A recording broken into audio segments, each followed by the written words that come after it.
आज के दिन शेयर मार्केट में बोलबाला है कैपिटल गुड स्टॉक्स का, पावर स्टॉक्स का, रेलवे स्टॉक्स का, डिफेंस स्टॉक्स का या फिर रिन्यूएबल एनर्जी प्लेयर्स का। हर आदमी सिर्फ इन स्टॉक्स की बात कर रहा है। जब तक रिटेल इन्वेस्टर इन स्टॉक्स को डिस्कवर करता है, स्टॉक ऑलरेडी 400-500% ऊपर चला जाता है। वैल्यूएशंस ऑब्सीन हो जाती हैं।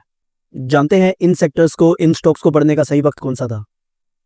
3-4 साल पहले, जब इनके बारे में कोई भी बात नहीं कर रहा था और इनकी वैल्यूएशंस भी रीजनेबल थी। आज हम एक ऐसे ही सेक्टर की बात करेंगे जिसके बारे में आज के दिन कोई भी बात नहीं कर रहा। सेक्टर के बुरे दिन चल रहे हैं और मेरे हिसाब से यही सही वक्त है इन स्टॉक्स में रिसर्च करने का, इनको पढ़ने का। मेरा नाम चिराग है और इस वीडियो में हम QSR सेक्टर की बात करेंगे। क्या इस सेक्टर में अगले 3-4 साल में हम पैसा बना सकते हैं? अगर हाँ, तो इन्वेस्ट करने से पहले क्या देखना है, क्या चेक करना है हमें कंपनीज में? इन सब बातों को हम डिटेल में समझेंगे इस वीडियो में। वीडियो स्टार्ट करने से पहले मैं आपको एक स्टैंडर्ड डिस्क्लेमर दे दूं कि ये कोई बाय और सेल रिकमेंडेशन नहीं है। Please do your own due diligence before buying any stock. तो चलिए वीडियो स्टार्ट करते हैं। इस वीडियो में हम फोकस करेंगे इंटरनेशनल मल्टीनेशनल QSR चेन्स की।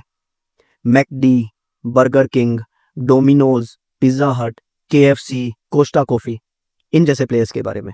सबसे पहले तो हम ये समझेंगे कि इस सेक्टर की बुरी हालत हो क्यों रही है। कोविड के बाद लोगों ने बाहर खाना खाने जाना कम कर दिया। जोमेटो और स्विगी जैसे एग्रीगेटर्स ने, जो लोकल प्लेयर्स थे और क्लाउड किचन्स थी, उनको कस्टमर्स की फिंगर टिप्स तक पहुंचा दिया। इससे क्या हुआ? डिलीवरी बिजनेस तो बहुत ज्यादा बढ़ गया, लेकिन डाइन आउट करना कम हो गया। इसीलिए जितने भी QSR प्लेयर्स हैं, उनकी डाइन इन की वॉल्यूम्स लगातार डिक्रीज हो रही है। हाउएवर, जो डिलीवरी की परसेंटेज है वो लगातार इंक्रीज हो रही है कोविड के बाद। इसके अलावा जो एग्जिस्टिंग QSR चेन्स थी, उन्होंने अपनी स्टोर एक्सपेंशन बहुत ज्यादा एक्सपोनेंशियल स्पीड से की। नए नए क्लाउड किचन्स आ गए। इससे क्या चेंज हुआ? जिस स्पीड से कस्टमर्स बढ़ने थे, उससे ज्यादा स्पीड से आपकी सप्लाई बढ़ रही है। यानी स्टोर्स ज्यादा ओपन हो रहे हैं और कस्टमर्स उस स्पीड से इंक्रीज नहीं हो रहे। ये असली रीजन था कि 2024 हर QSR चेन के लिए सबसे खराब साल था। फाइनेंशियल ईयर 2024 में बहुत खराब रिजल्ट आए हैं सभी QSR कंपनीज के। First half of this financial year Q1 और Q2 के भी रिजल्ट खराब ही हैं। जब भी किसी इंडस्ट्री का बुरा समय आता है, तो उस इंडस्ट्री के प्लेयर्स इनोवेट करते हैं। कैसे इनोवेट करते हैं? अपने स्टोर्स का साइज छोटा कर दिया, डिलीवरी बिजनेस पे फोकस किया। उसके बाद नए नए प्रोडक्ट्स लॉन्च कर रहे हैं जिससे कस्टमर्स इनकी तरफ अट्रैक्ट हो। आई थिंक जिस तरह से इंडिया की पर कैपिटा इनकम बढ़ रही है, कंजम्पशन हैबिट्स चेंज हो रही हैं, ईटिंग हैबिट्स चेंज हो रही हैं और क्लाउड किचन्स अपनी यूनिट इकोनॉमिक्स को इंप्रूव करने में स्ट्रगल कर रहे हैं, मुझे स्ट्रांगली ऐसा लगता है कि QSR chains are here to stay in this country. India के अंदर ह्यूज स्कोप है, बहुत बड़ा स्कोप है। पहले कुछ साल QSR चेन्स ने अपने स्टोर्स खोले थे 8 टॉप मेट्रो सिटीज में। सिर्फ 8 सिटीज के अंदर इनका फोकस हुआ करता था। उसके बाद इनका फोकस शिफ्ट हुआ नेक्स्ट 30 सिटीज के अंदर। आज के दिन सारी QSR चेन्स का फोकस है नेक्स्ट 400 सिटीज के ऊपर। डोमिनोज को देख लीजिए, पिछले 5 साल में 60% of the new Domino's stores have come up in smaller cities. हाँ, वहां पर आपकी एवरेज पर डे सेल्स जो होगी वो थोड़ी कम होगी, लेकिन लीज का खर्चा भी तो कम है, रेंट का खर्चा भी तो कम है। उसके बाद आपको एरिया ज्यादा मिलता है जिससे आप बेटर एक्सपीरियंस दे सकते हैं कस्टमर को। तो इन सब रीजंस की वजह से मुझे ऐसा लगता है कि QSR सेक्टर का टाइम फिर से आएगा और बहुत जल्दी आएगा। अब सवाल उठता है कि इस इंडस्ट्री को पढ़ना कैसे है, कौन कौन से इंपॉर्टेंट पॉइंट्स हैं जिनके ऊपर हमें फोकस करना है जब भी हम किसी QSR प्लेयर को पढ़े। तो फोकस नंबर 1, ग्रोथ कैसे आ रही है। ग्रोथ आने के 2 तरीके हैं। एक, आप नए स्टोर्स खोलते चले जाइए। दूसरा तरीका, सेम स्टोर सेल्स ग्रोथ। सबसे पहले तो इस चीज पे ध्यान दीजिए कि कंपनी फ्यूचर में नए स्टोर्स कितने खोलने वाली है। जैसे डोमिनोज ने लास्ट 10 से 15 साल में धड़ाधड़ अपने स्टोर्स खोले हैं, वो एक मेन तरीका है आपका एक्सपेंड करने का कंट्री में। हाउएवर, सिर्फ नए स्टोर्स खोल देने से कुछ नहीं होना। जो एग्जिस्टिंग स्टोर्स है उनमें ग्रोथ कैसी आ रही है, इस मैट्रिक को हम कैलकुलेट करते हैं सेम स्टोर सेल्स ग्रोथ से। इसको एग्जांपल से समझिए। सपोज कीजिए आज के दिन में मैकडी के पास 10 स्टोर है और उनकी पूरे साल की जो सेल्स है वो 1 करोड़ रुपए है। अगले साल इन्हीं 10 स्टोर से उनकी सेल्स आती है 1 करोड़ 5 लाख रुपए, यानी 5% ग्रोथ दिखाई है जो एग्जिस्टिंग स्टोर्स है मैकडी के।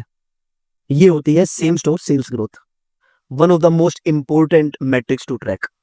ये सिर्फ क्यूएसआर चेन्स में नहीं, अगर आप अपैरल प्लेयर्स को देखेंगे या ज्वेलरी प्लेयर्स को देखेंगे या रिटेल प्लेयर्स को देखेंगे, वहां भी same store sales growth check करनी बहुत ज्यादा जरूरी है।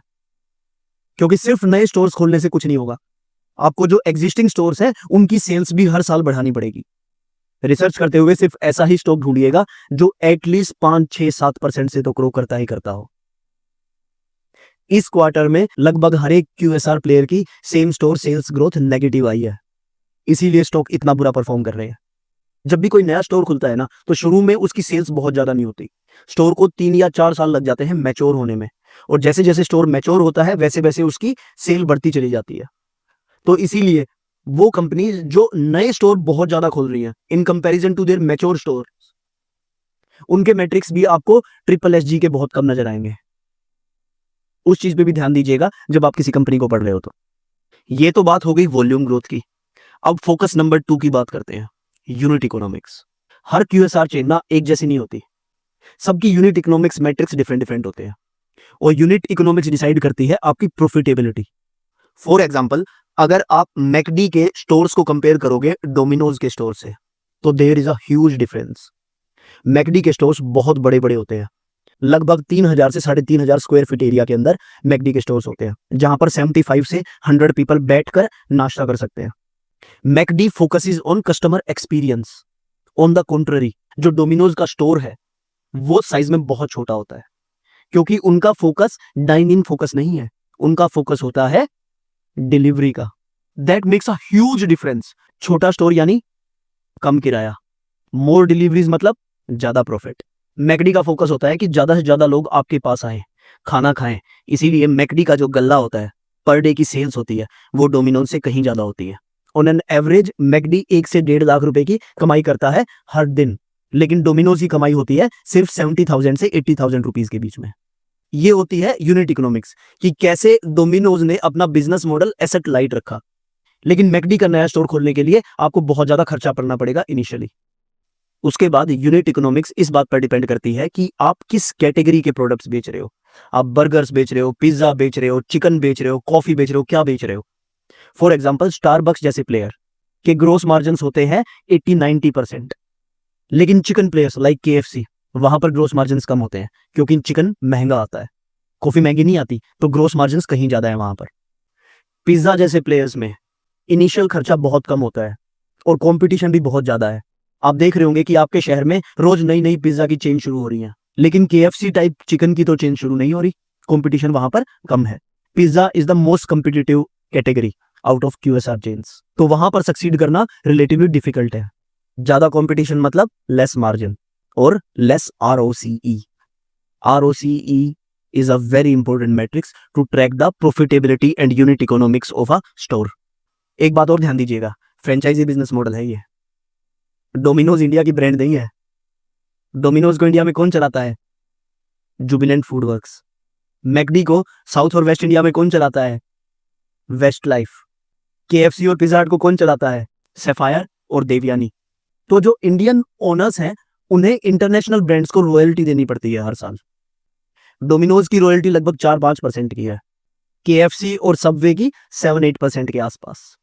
मैकडी की आज के दिन में 4.5% है। हाउएवर 2026 से हर साल 0.5% बढ़ जाएगी अप टू 8% तक। देयरफॉर रॉयल्टी पे भी ध्यान देना बहुत जरूरी है, वो एक बहुत इंपॉर्टेंट कॉस्ट आइटम है। यहां पर लोकल प्लेयर्स बाजी मार जाते हैं। Players like Barbeque Nation, local chain है, खुद की फ्रेंचाइजी है, किसी को रॉयल्टी नहीं देनी, तो 5-6%, 7% पैसा बच जाता है उनका। उसके बाद आपका डिलीवरी बिजनेस कैसा है? आप खुद डिलीवरी करते हो जैसे डोमिनोज करता है, या फिर आप एग्रीगेटर के थ्रू डिलीवरी करवाते हो, जोमेटो स्विगी के थ्रू डिलीवरी करते हो, तो आपको कमीशन पे करना पड़ेगा उन्हें। उसके बाद अगर आपने सिर्फ क्लाउड किचन खोल रखी है और आप पूरी तरह डिपेंडेंट हो जोमेटो और स्विगी के ऊपर, तो आपको एडवर्टीजमेंट भी करनी पड़ेगी जोमेटो और स्विगी के ऊपर, जिसका बहुत बड़ा खर्चा आपकी प्रॉफिट एंड लॉस स्टेटमेंट में दिखाई देता है। All these things become a part of unit economics of a company. तो जब भी आप किसी कंपनी को पढ़ो, उसकी यूनिट इकोनॉमिक्स जरूर देखो कि वो स्टोर लेवल पे प्रॉफिट कमा पा रहा है या नहीं कमा पा रहा। आप नए स्टोर्स खोलते रहोगे, लेकिन जो आपके एग्जिस्टिंग स्टोर्स हैं वहां से कैश नहीं बन रहा, कैश फ्लो नहीं बन रहा, या वो नुकसान में है, तो कोई फायदा नहीं है एक्सपेंशन का।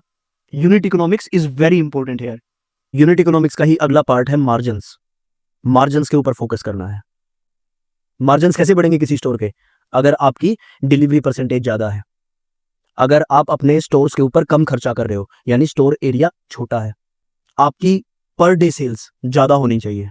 और क्या तरीका है मार्जिन्स एक्सपेंड करने का? आपके जो प्रोडक्ट्स हैं उनकी कीमत आहिस्ता आहिस्ता आहिस्ता बढ़नी चाहिए। कीमत कैसे बढ़ेगी? एक तो 2-3% की ग्रोथ आ जाती है आपकी इन्फ्लेशन की वजह से। आप इन्फ्लेशन की वजह से हर साल कुछ ना कुछ अपने प्राइसेस को रिवाइज कर देते हो, ठीक है। लेकिन बड़ा राइज कैसे आएगा प्राइसेस से? कस्टमर की जेब से ज्यादा पैसा कैसे और कब निकाला जाएगा? जब आप नए प्रोडक्ट्स लॉन्च करेंगे। मैकडी सेटिस्फाई नहीं होगा सिर्फ आलू टिक्की बर्गर बेचकर। उसे चाहिए कि आप उनके स्टोर में आओ और प्रीमियम प्रोडक्ट्स खरीदो, गोरमे बर्गर खरीदो। 150-200 रुपए का बर्गर आएगा। जब मार्जिन्स बनेंगे मैकडी के, तो जितनी भी क्यूएसआर चेन्स हैं उनका फोकस है प्रीमियमाइजेशन ऑफ देयर प्रोडक्ट्स पर। वो महंगे प्रोडक्ट बेचना चाहती है। बर्गर किंग अपने स्टोर के अंदर आज के दिन में कॉफी बेचता है, पहले नहीं बेचता था। कॉफी क्यों बेचता है? क्योंकि वहां पर ग्रोस मार्जिन्स 80-90% तक होते हैं। नया स्टोर खोलने की जरूरत है नहीं, ऑलरेडी जो स्टोर है वहीं पर उनको कॉफी बेचनी है। तो हम कंपनी को पढ़ते हुए ऐसी कंपनी को प्रेफर करेंगे जहां पर मार्जिन्स एक्सपेंड करने का स्कोप है। बहुत इंपॉर्टेंट पॉइंट है। Focus point number 4, optionality. ये देखो कि नई ग्रोथ की अपॉर्चुनिटी किस स्टॉक में ज्यादा है। एग्जांपल से समझाता हूं। देवयानी ने रिसेंटली थाईलैंड की KFC फ्रेंचाइजी खरीदी है। 250 से 300 स्टोर उन्होंने खरीद लिए। It is an optionality for Devyani. Optionality क्यों है? क्योंकि KFC थाईलैंड कहीं ज्यादा प्रॉफिटेबल बिजनेस है in comparison to Indian business. Thailand में पर कैपिटा चिकन की जो कंजम्पशन है ना, वो इंडिया से कहीं ज्यादा है। मार्जिन्स इंडिया से ज्यादा है। ऑलरेडी एग्जिस्टिंग फ्रेंचाइजी है जो उन्होंने खरीदी है आज के दिन में। यानी देवयानी की फ्यूचर ग्रोथ में हमको इंक्लूड करना पड़ेगा उनका थाईलैंड का बिजनेस। ग्रोथ अपॉर्चुनिटीज, ये है ऑप्शनैलिटीज। हमको ये देखना है कि कौन सी कंपनी में ज्यादा से ज्यादा ऑप्शनैलिटीज हैं। अच्छा, एक बात ध्यान रखिएगा कि जब भी कोई QSR चेन कोई नया कंसेप्ट लेके आती है ना, तो उससे थोड़ा बच के रहना, क्योंकि इस मार्केट में फेलियर के चांसेस बहुत ज्यादा है। 5th important focus point, valuations. इस सेक्टर में भी ना डिफरेंट कंपनीज के डिफरेंट वैल्यूएशंस हैं। Jubilant FoodWorks is a gold standard of QSR chains, क्योंकि जिस तरीके से ग्रोथ डोमिनोज ने दिखाई है ना, उसको रेप्लिकेट आज तक और कोई QSR चेन नहीं कर पाई है। लेकिन वहां पर वैल्यूएशंस भी बहुत बहुत बहुत हाई है। पिछले 4 साल से स्टॉक कुछ नहीं कर रहा। टाइम करेक्शन भी हो रही है, प्राइस करेक्शन भी हो रही है, लेकिन आज के दिन भी वैल्यूएशंस बहुत हाई नजर आ रहे हैं।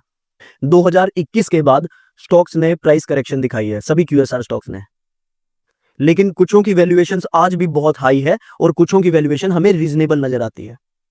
जब भी किसी QSR स्टॉक को पढ़ो तो वैल्यूएशंस पर जरूर ध्यान देना। और वैल्यूएशंस कैसे चेक करोगे? प्राइस टू कैश फ्लो या फिर EV टू EBITDA से। इसके अलावा हमें सेम स्टोर सेल्स ग्रोथ देखनी है, EBITDA मार्जिन एक्सपेंशन देखना है, ऑप्शनैलिटी देखनी है, और फ्यूचर में स्टोर्स की एक्सपेंशन कैसे होगी ये चेक करना है। PE से वैल्यूएशन चेक करने की बहुत ज्यादा सेंस QSR सेक्टर में नहीं बनती, क्योंकि हम नए स्टोर्स खोल रहे हैं हर रोज। और जब भी हम नए स्टोर्स खोलते हैं तो डेप्रिसिएशन कॉस्ट बहुत ज्यादा होती है, जिससे हमारी अर्निंग्स डिप्रेस्ड नजर आती हैं। इसके अलावा जो लॉन्ग टर्म लीज होती है वो भी हमारी पैट को डिप्रेस कर देती है। इसलिए PE doesn't make sense, better to go for EV to EBITDA। In conclusion मैं कहना चाहूंगा कि बहुत अच्छा टाइम है इन स्टॉक्स को पढ़ने का। हो सकता है आज के दिन में फंडामेंटल्स और टेक्निकल्स दोनों बॉटम आउट हो चुके हो, या हो सकता है अगले 1-2 क्वार्टर में हो जाए। कुछ स्टॉक्स हमें आज के दिन में डिस्काउंट पर भी दिखाई दे रहे हैं, बट सूनर और लेटर ग्रोथ आ जाएगी इन स्टॉक्स में। और जब इन स्टॉक्स में ग्रोथ आ जाएगी उसके बाद पूरी स्ट्रीट इनके बारे में बात करेगी। फिर रिटेल इन्वेस्टर इसके पीछे पीछे भागेगा, लेकिन उसके हाथ में सिर्फ आखिर का थोड़ा बहुत प्राइस एक्शन आएगा। मैं अगले 3-4 साल के लिए इस सेक्टर में बहुत बुलिश हूं, और अगली नेक्स्ट कुछ वीडियोस में ना मैं 2-4 अपनी जो भी फेवरेट QSR कंपनीज हैं उनको डिस्कस करूंगा। वहां पर क्या ग्रोथ फिगर्स हैं, वहां पर वैल्यूएशंस क्या हैं, इन सब चीजों की बात करूंगा। तो उन वीडियोस को जरूर चेकआउट कीजिएगा। तब तक के लिए मेहनत करते रहिए, पढ़ते रहिए, पैसा जरूर बनेगा, सक्सेस जरूर मिलेगी। Bye bye, take care, best of luck.